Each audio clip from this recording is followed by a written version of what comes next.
A couple billion years ago, the Creator awoke in an empty expanse, a void utterly devoid of light, matter, and even time. Well, this won't do. It's rather boring, it thought to itself.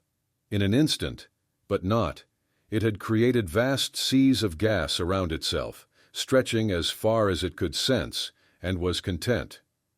Now I have something to look at. For some time the Creator was content simply observing the gas, but soon realized that utterly nothing was happening. No movement, no change, nothing. And this felt wrong. This is getting boring again. What to do? And with a snap of its fingers, it created time, and with that, things began to change. The simple gases started to gather together, forming the first stars in their universe. For a long time, the process of creating a universe was the result of boredom and innovation on the part of the Creator. Things started bunching up too close, so distance was created. The gas was formed of the simplest element possible, so they introduced new elements to see what they would do. All the stars were evenly distributed throughout this universe, so they started grouping them together into galaxies. Things like that. When the Creator had finished with everything they could think of, they returned to passively observing their creation, much like a human watching their ant farm. However, in the early stages of their inexperienced changes, they introduced small faults in the fabric of this universe's reality. Perfectly normal for this universe, but different from all others. Physics that worked differently, chemistry being inverted, or even the travel of light being reversed or slowed. That's where we come in, Earth, current universe. The planet spun on its way through the cosmos. Life went by as it always had, with people living, enjoying, and working their way through life. Some unpleasant stuff, to be sure, but going on as usual until we, on our rocky spaceship orbiting Sol, crossed a fault spread from another universe. Most beings on the planet looked up briefly after hearing a quiet pop.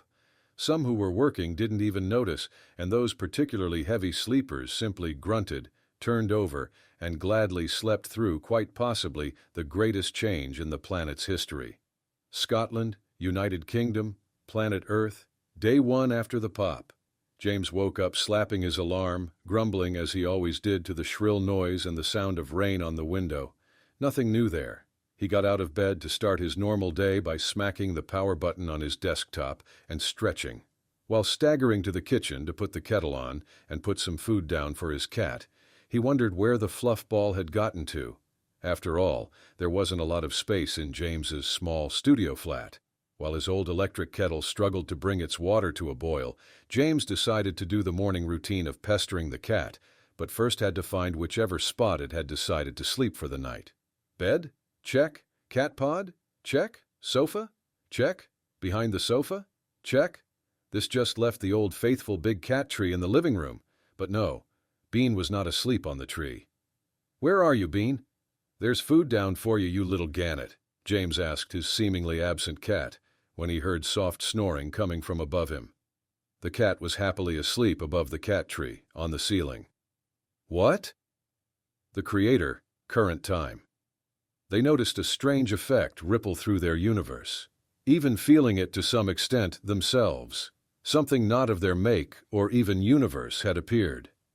An entire solar system had appeared through one of their earliest experiments in the universe, or what we Earthlings might call a bodge job.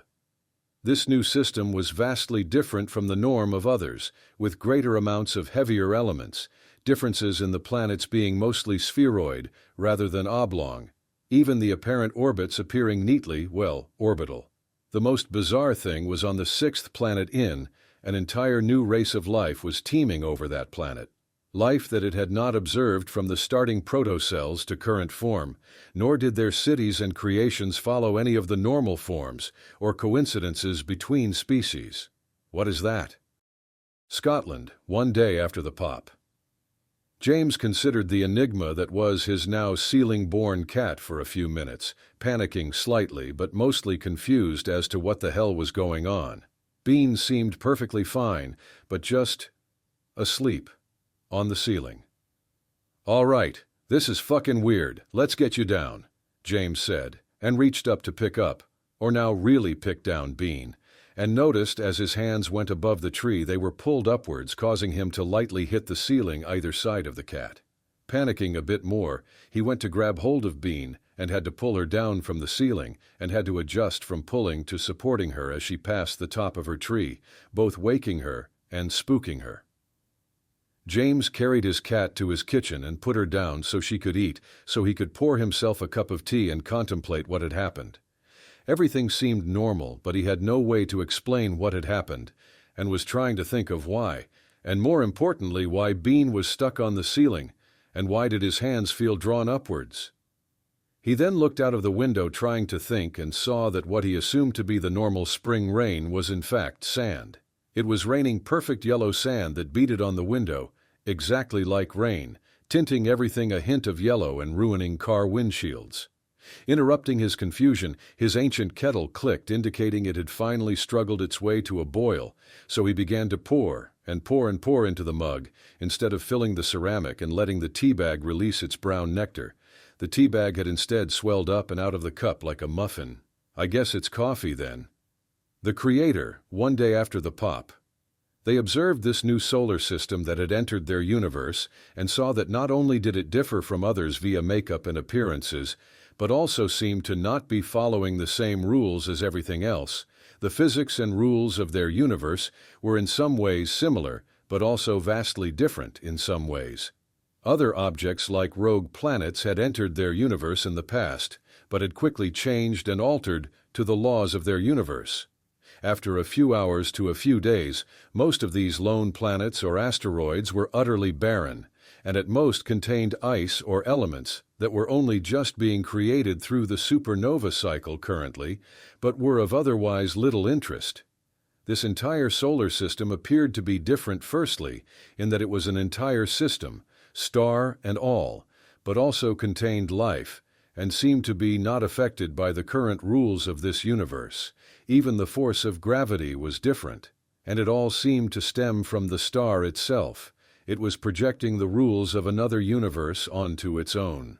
Barry Budden Training Area, Scotland Lance Corporal Sam Smith was awoken by his staff sergeant bellowing into the barracks to wake everyone up for the morning rigmarole of cleaning, bed-making, and breakfast.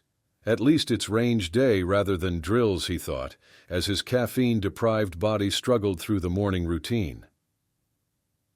After breakfast and the typical hurry-up and wait as to be expected, Sam and the men got on one of the ubiquitous muddy white transit vans to go to the range for target practice with their brand-new pre-rattling L85A2 rifles. After receiving their ammunition and laying down with their weapons, they waited for clearance from the range instructor to begin their firing, everyone eager to relieve some of their stress with some good old-fashioned target practice. "Fire when ready," shouted the instructor. Everyone fired and hit the target at least, allaying the fears of remedial drill exercises for the time being for Sam. At least, he had hit near center for his target. The next shot went a few inches lower, so he adjusted his aim. The third shot hit the ground in front of the target, and the fourth hit around a meter before the target. Sam spared a glance at the other targets, and saw that some of his fellows were having the same issues, but only the half on the left side of the range, the side that strangely had perfectly vertical grass. Well, we were probably given shit ammo. The armorer has always been a wank, he thought to himself. Sam pulled his trigger again, but the expected bang never came, nor did the hole in the target appear. Instead, the chamber in his rifle imploded, sucking the upper frame in and shrinking the barrel, even puckering the muzzle. Sam calmly put the safety on and set the rifle down and thought as the instructor ran over in a panic. Maybe the next one won't rattle, he thought.